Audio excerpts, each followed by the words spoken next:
कभी याज्ञवल्क्य ने कभी भरद्वाज को बताया था और राम ने सबरी को बताया था। अनेकानेक ऋषियों मुनियों के आश्रमों में जा जाकर बताया था। भगवान श्री कृष्ण ने कुरुक्षेत्र के मैदान में जो आत्मा का आविष्कार किया था, उनसे उन सारी बातों का रहस्य हम सबके समक्ष प्रस्तुत करेंगे। स्वामी जी से निवेदन है। इसी के साथ मैं अपनी वाणी को विराम करता हूँ। सद्गुरु भगवान की जय।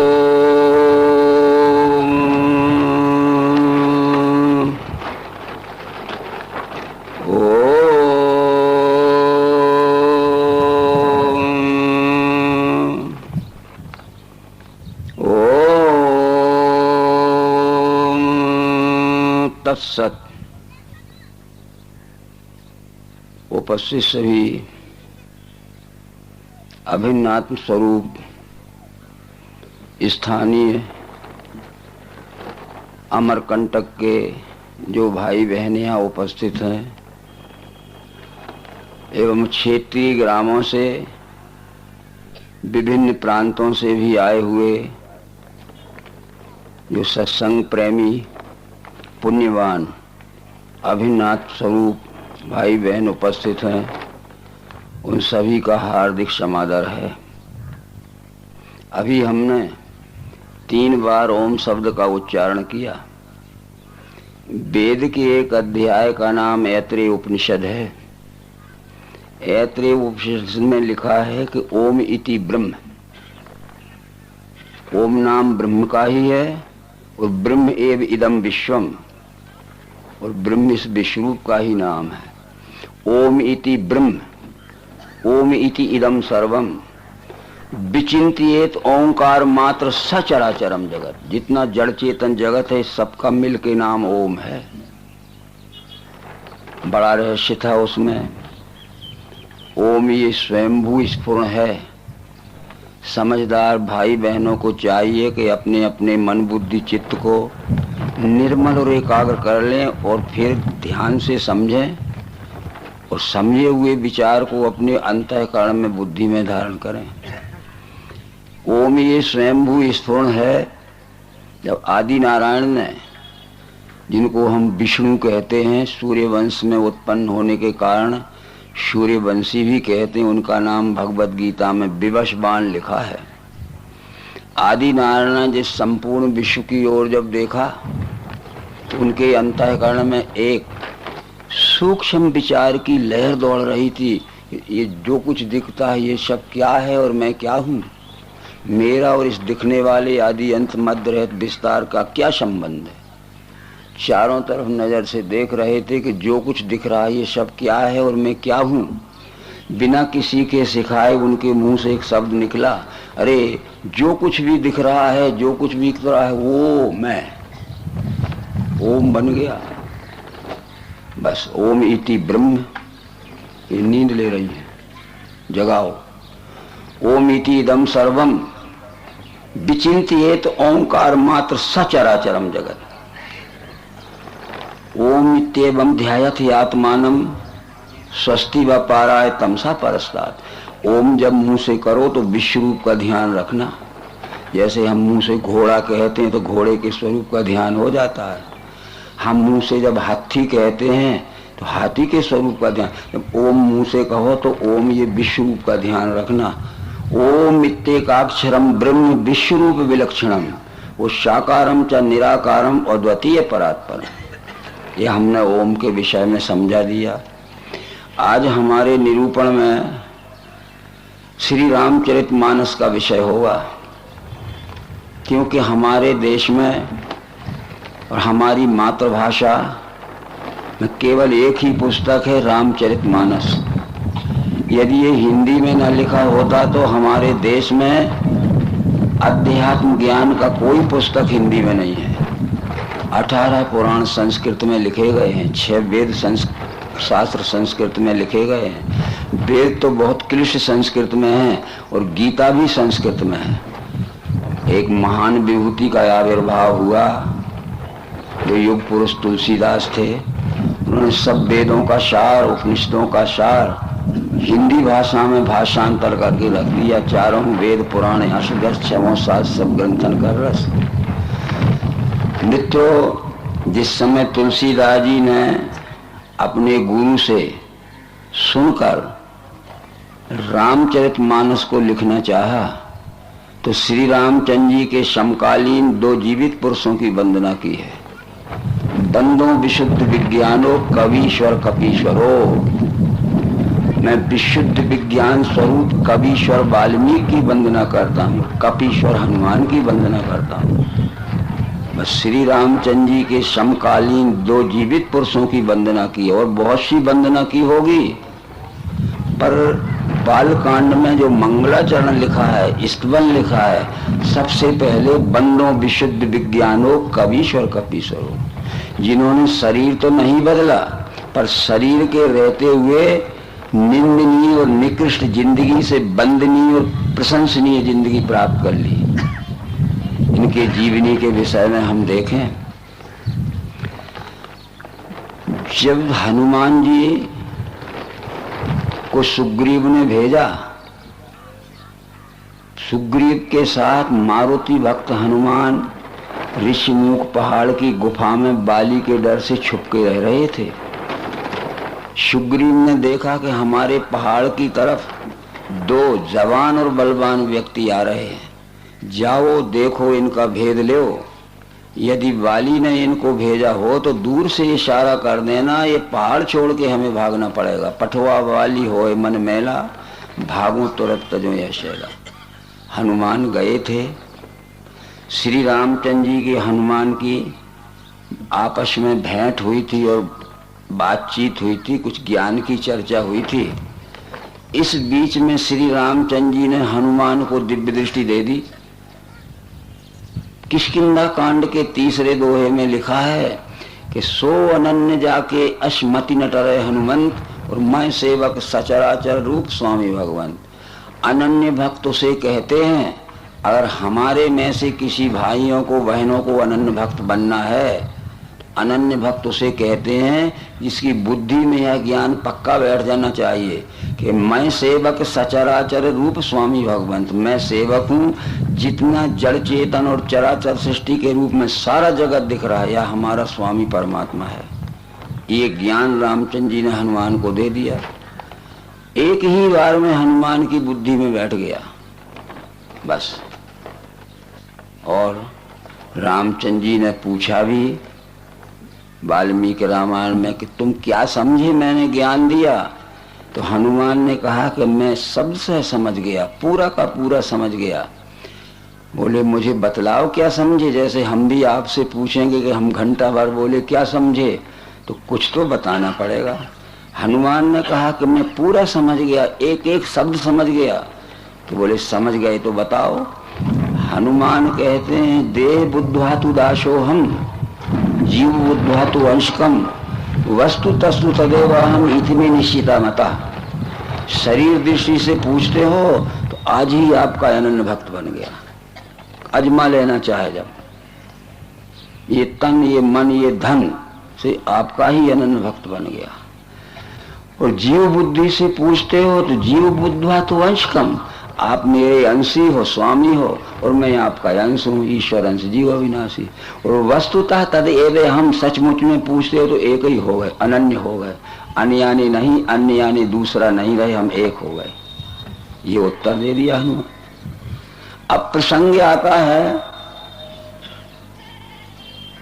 कि श्री मारुति भक्त हनुमान जब देवी सीता जी का अपहरण हो गया तो समुद्र पार करके लंका में प्रवेश कर गए।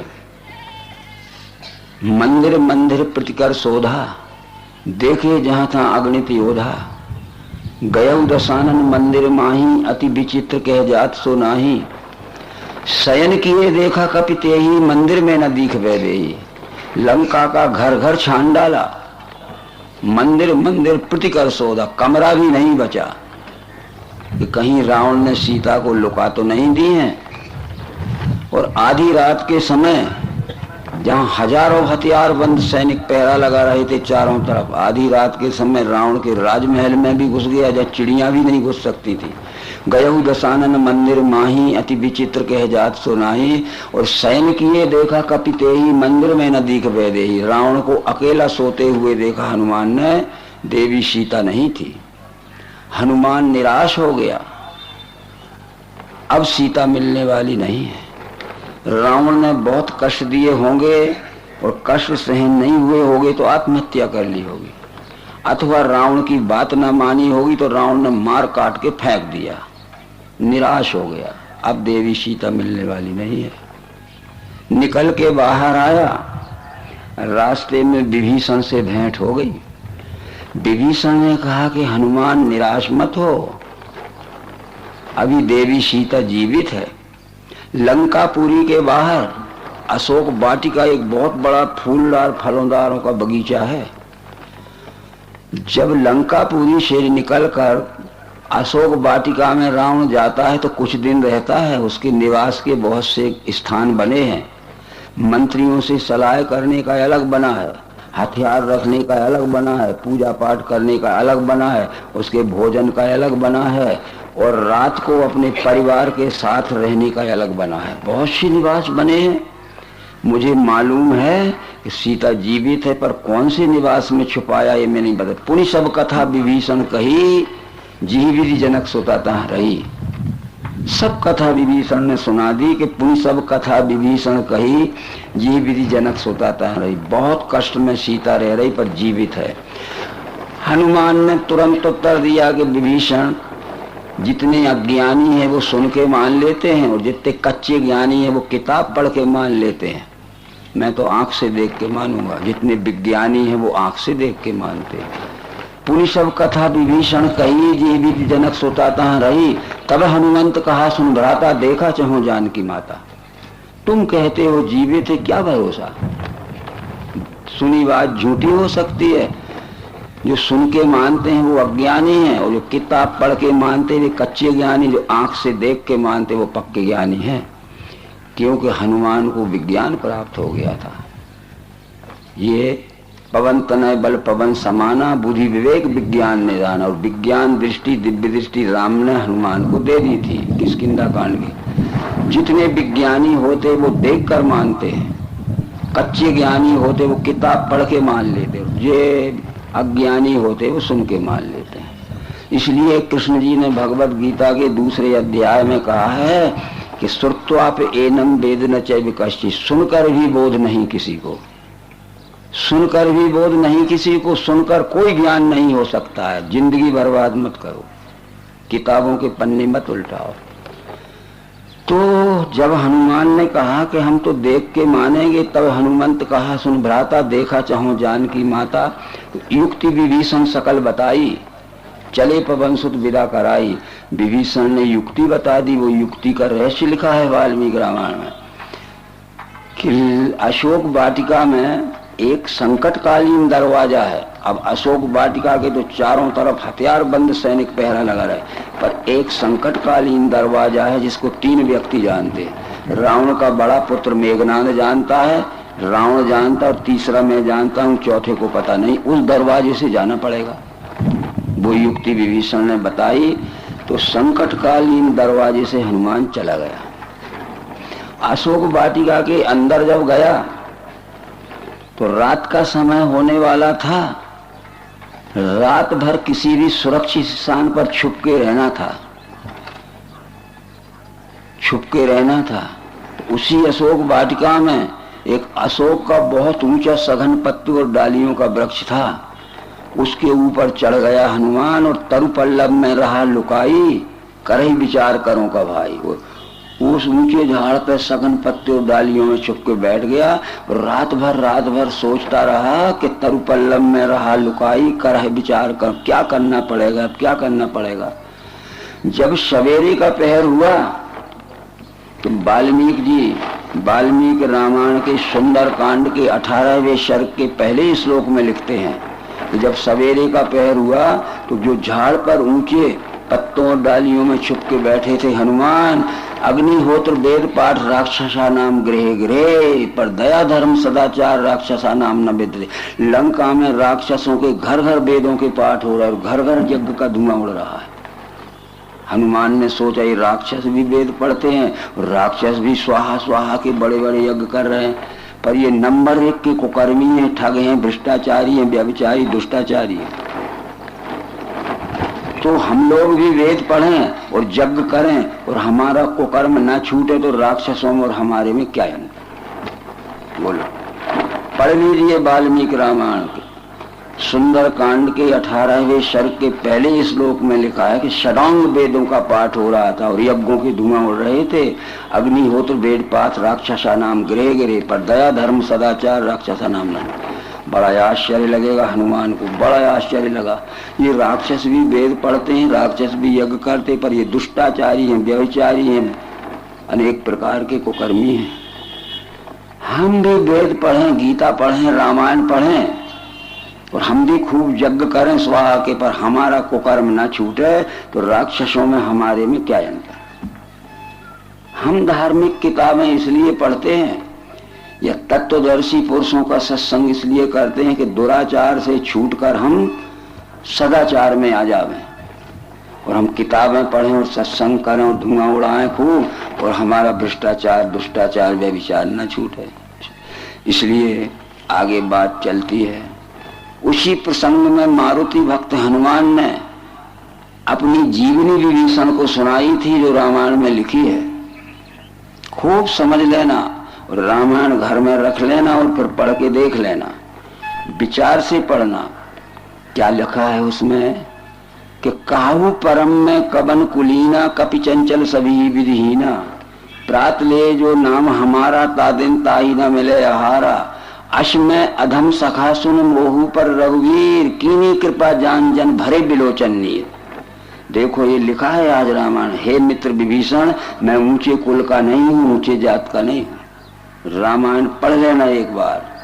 काहू परम में कवन कुलीना, कपि चंचल सभी विधिहीना, हम वन में रहने वाले बंचर से सब प्रकार से नीच वृत्ति के थे। और प्रात लिए जो नाम हमारा, तादिन ताई न मिले आहारा, अगर सवेरे हमारा कोई नाम ले देता था। इस परिसर में हनुमान को घूमते देखा है तो लोग इतने डरते थे कि भूखे प्यासे घर में बैठे रहते थे, निकलते नहीं थे कि निकलेंगे और देखेगा तो पटक मारेगा, हड्डी पसली तोड़ देगा। प्रात लिए जो नाम हमारा, तादिन ताई न मिले आहारा, अश्में अधम सखा सुन। हे विभीषण में अधम था पर मोह पर रघुवीर कीनी कृपा। जब श्री रामचंद्र जी ने मेरे ऊपर कृपा कर दी तो आज मैं प्रातः स्मरणीय हो गया। मेरी निकृष्ट और निंदनीय जीवन बदल गई और प्रशंसनीय और वंदनीय जीवन आ गया। बन्नो पवन कुमार खलवन पावर ज्ञान।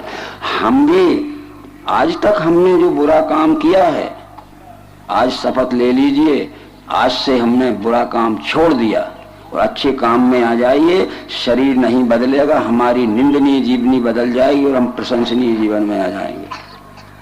छोड़ दीजिए आज तक जो किया। अन्याय तेजवानों से हो चुका, पर जान के भी जो करे अन्याय फल है उसका बुरा। ठीक है, इसलिए ये सब बातें रामचंद्र जी के समकालीन दो जीवित पुरुषों की बंदों विशुद्ध विज्ञानो कवीश्वर कपीश्वर में विशुद्ध विज्ञान। अब एक बात सोचना कि विज्ञानी तो यहाँ 70% बैठे होंगे, पर विशुद्ध विज्ञानी कौन है ये सोच ले अपनी तरफ से। विशुद्ध विशेषण लगा है, बंदों विशुद्ध विज्ञानो कि केवल विज्ञान हो। बंदों विशुद्ध विज्ञानो कवीश्वर कपीश्वरो। इसी प्रकार से मित्रों वाल्मीकि जी के विषय में आता है। हमने बहुत सी मनगढ़ंत बातें सुन के मान ली हैं। हमारे कुछ रामायण के प्रवचनकर्ता कहते हैं कि श्री रामचंद्र जी का अवतार ही नहीं हुआ और वाल्मीकि जी ने रामचरित लिख दिया। और ये बड़े बड़े पोस्ट ग्रेजुएट लोग मान रहे हैं, पोस्ट ग्रेजुएट लोग मान रहे हैं। कैसी पोस्ट ग्रेजुएट होगी? ये जो एक भेषधारी आ जाते हैं हम लोग और कहते हैं कि रामचंद्र जी का अवतार ही नहीं हुआ और वाल्मीकि ने रामचरित लिख दिया, हम मानते गए। अरे जिसका जन्म ही ना होगा उसकी जीवनी कैसे लिखी जाएगी? एक बार फिर वाल्मीकि रामायण पढ़िए आप। वाल्मीकि रामायण के बालकांड के 4थे सर्ग के पहले मंत्र में लिखा है, प्राप्त राजस्य रामस्य वाल्मीकि भगवान ऋषि चकार चरितम कृतिश्रम विचित्र पदे अर्थे। जब श्री रामचंद्र जी ने लंका विजय करके अयोध्या में आके राजगद्दी पर बैठ गए, प्राप्त राजस्य रामस्य वाल्मीकि भगवान ऋषि चकार चरितम कृतिश्रम विचित्र पदे अर्थे। वाल्मीकि रामायण के बालकांड के चौथे सर्ग के पहले श्लोक में लिखा है कि जब श्री रामचंद्र जी ने लंका विजय करके अयोध्या में आकर अयोध्या के राजगद्दी पर बैठ गए, उसके पश्चात वाल्मीकि ऋषि ने विचित्र पद और अर्थों से भरा हुआ रामचरित लिखा। क्यों सुन के मान लेते हो? जितने सुन के मान लेते इतने निपट अज्ञानी। खुद पढ़िए क्या लिखा है, आती समझ। वाल्मीकि रामायण के बालकांड का चौथा सर्ग पढ़ लेना, उसमें लिखा है कि प्राप्त राजस्य रामस्य वाल्मीकि भगवान ऋषि चकार चरितम कृतिश्रम विचित्र पदे अर्थो।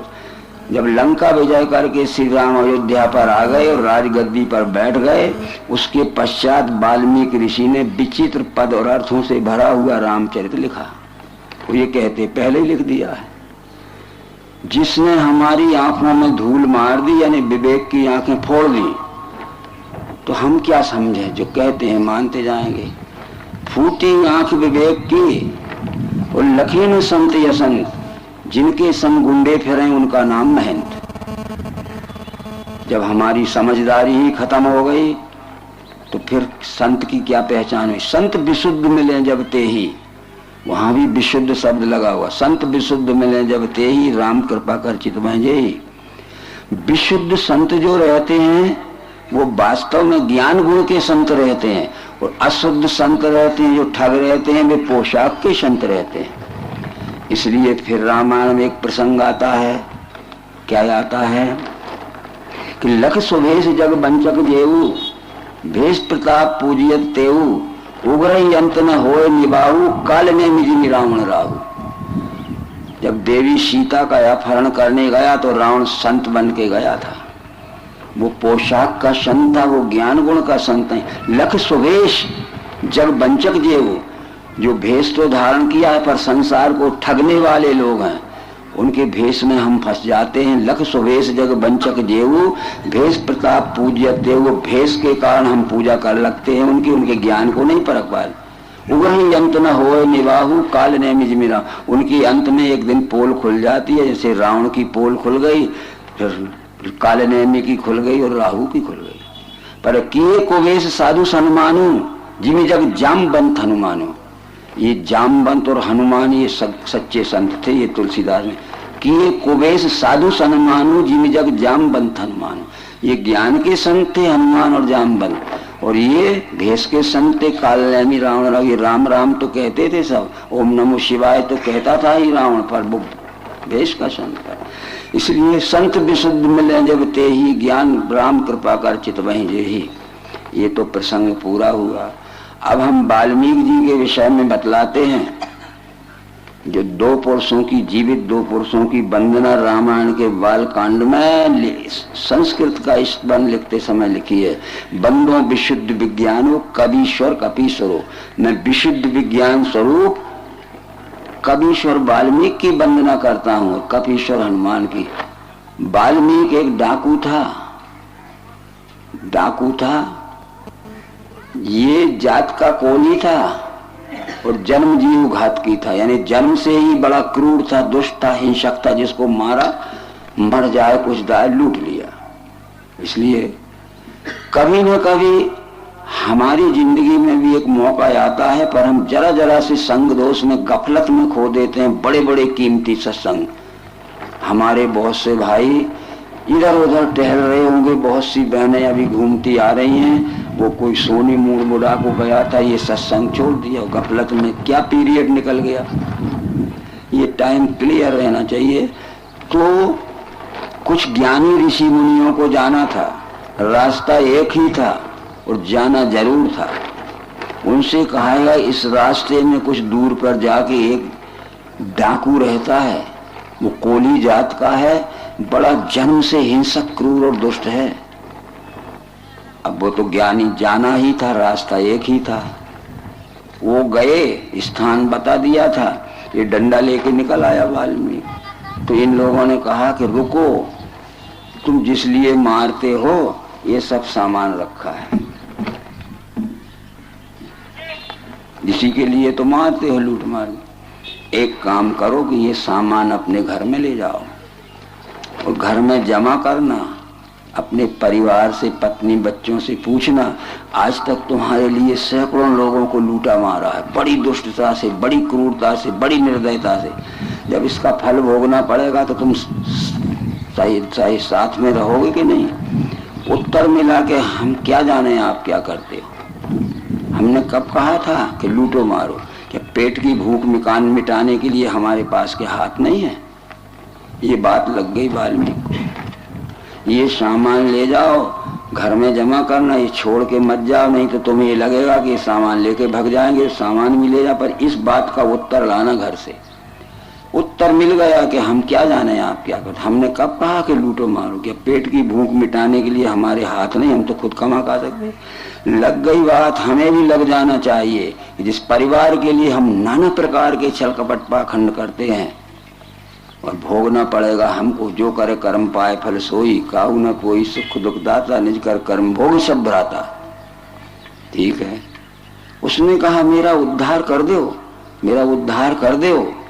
तो वहां एक बात लिखी, मित्र, एकाग्र मनसा त्रैव मरेति जब सर्वदा, एकाग्र मनसा त्रैव मरेति जब सर्वदा। आज से तुम अपने मन को निर्मल करो, एकाग्र कर, और मरण पर्यंत जिस संसार को तूने लूटा मारा उसकी सेवा में लग जा, तेरी नई जिंदगी शुरू हो जाएगी। इस लोक का गलत अर्थ किया कि उल्टा नाम जपत जग जाना, वाल्मीकि भय ब्रह्म समाना, जाने आदि कभी नाम प्रतापू, भय सिद्ध कर उल्टा जापू। क्या तुलसीदास जी ये नहीं लिख सकते थे? हम राम का उल्टा मरा कर लेते, ये नहीं लिख सकते थे कि मरा मरा कह के जग जाना, वाल्मीकि भय ब्रह्म समाना? या जाने आदि कभी नाम प्रतापू, भय सिद्ध कर मरा जापू, उल्टा क्या किया? अज्ञान में जो हम बुरा काम करते हैं और सचमुच में ज्ञान हो जाएगा तो भाषा शास्त्र में विलोम शब्द रहते हैं, परस्पर विरोधी शब्द रहते हैं। अज्ञान में जो हम बुरा काम करते थे और जब ज्ञान हो गया तो बुरा का उल्टा क्या होगा? अच्छा करने लगेंगे। हम अज्ञान में बेईमान थे और जब ज्ञान हो गया तो बेईमान की जगह ईमानदार हो जाएंगे। हम अज्ञान में दुराचारी थे, भ्रष्टाचारी थे, और ज्ञान हो गया तो हम सदाचारी और शिष्टाचारी हो जाएंगे। उसकी जिंदगी बदल गई, शरीर नहीं बदला। मरा मरा कह दिया लोगों ने, उधर एकाग्र मनसा त्रैव मरेति जब सर्वदा, जिंदगी बदल गई वाल्मीकि। हमारी जिंदगी बदल सकती है, और ये सच्चा ज्ञान बुद्धि में स्थित हो गए। मैं ही संपूर्ण विश्व, अकंप धारणा बैठा गया द्वेष समाधि सो, समाधि की अवस्था ये अखंड रहने लगे, अनन्यता मिली, उसको वेदों का सार मिला। जिस संसार को आज हमने परिवार के और हमारे स्वार्थ के लिए लूटा मारा है, बुद्धि के छल से, कभी मन के छल से, कभी डंडे से मार पीट के, उसकी सेवा में लग जाए, हमारी जिंदगी बदल जाएगी। शरीर नहीं बदला, उसकी सेवा में वृत्ति हो गई, हमारी भी हो सकती है। इसके पश्चात तुलसीदास जी ने जरूर सर्वांग योग लिख दिया रामायण में। श्री रामचंद्र जी जब वाल्मीकि के आश्रम पर गए थे, मुनि कह राम दंडवत कीना, आशीर्वाद विप्रवर दीना। वाल्मीकि मुनि को राम ने दंडवत प्रणाम किया तो आशीर्वाद विप्रवर दीना, वो विप्रवर वाल्मीकि ने आशीर्वाद दिया। तो हमारे कथावाचक कहते हैं कि वो वाल्मीकि दूसरा था, ये तो ब्राह्मण वाल्मीकि था। बिल्कुल गलत। वेदौ वेदम तथा वेदानि वेदांगानि तथा ध्वजा, आदित्य चादि गम्यर्थम तथा शिनाता दोजोतमा। जन्म से सब अज्ञानी पैदा होते हैं। हमारे शरीर का हड्डी मांस चमड़े का पहला जन्म माता पिता के घर में होता है, पर ज्ञान का जन्म हमारा गुरु गृह में होता है।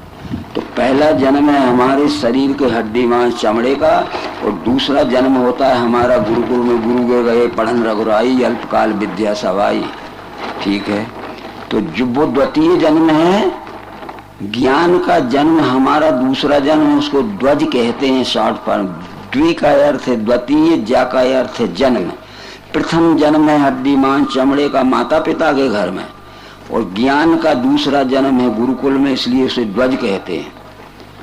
जो ज्ञान हमें प्राप्त हो गया है जब वो ज्ञान हम शब्दों में दूसरे को समझाने लगे तो हम विप्र हो जाते हैं। ये भी विप्र शॉर्ट फॉर्म का सब, बी का अर्थ विशेष, प्रा का अर्थ प्रकाश। आदि शंकराचार्य ने इति वेदांत डिमडिमा में लिखा है कि संस्कार ध्वजता देव विप्रत श्रुतिगान से, ब्राह्मण दिव्य दृष्टि से ढोंडी है श्रुति की। हमारे में जब ज्ञान के संस्कार